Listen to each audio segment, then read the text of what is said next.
Imaginée et organisée administrativement pendant plus d'un an, la petite entreprise Stilka devient réalité en septembre 2020. Son identité, le métal, la soudure et la création de mobilier contemporain. Sa seconde spécificité, la détermination et une certaine idée de la liberté de la part de celle qui a souhaité écrire la suite de son aventure. Une reconversion, une formation au métier de soudeur, un métier qu'elle découvre tardivement pour aujourd'hui ne plus le quitter.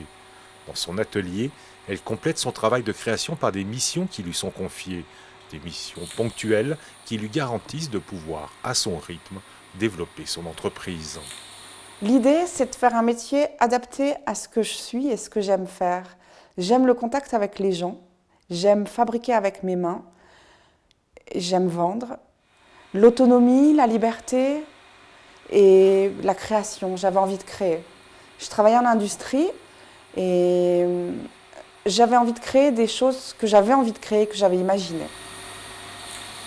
Quand je soude, je m'imagine ce que je pourrais faire, ce que je pourrais créer et j'ai plein d'idées quand je soude.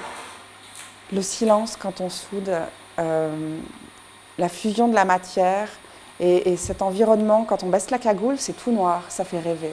Ça me fait rêver. L'une de ses fiertés à ce jour a été de démontrer qu'une femme peut rivaliser avec des hommes dans un métier très masculin et difficile au quotidien. Longtemps salariée, elle conserve de très bons souvenirs de l'entreprise qui lui a permis de construire sa confiance. Le fait d'avoir une double activité, de proposer de la prestation de services en soudure et de la création, je ne dirais pas que c'est double investissement humain parce que je ne sais pas ce que c'est juste pour une activité, mais c'est énorme. Si c'était à refaire, je ferais pareil. Tout pareil.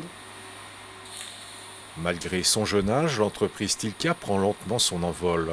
En s'imposant à elle pour gagner en maturité, l'atelier de création et de fabrication doit maintenant imposer son style et les lignes de ses créations.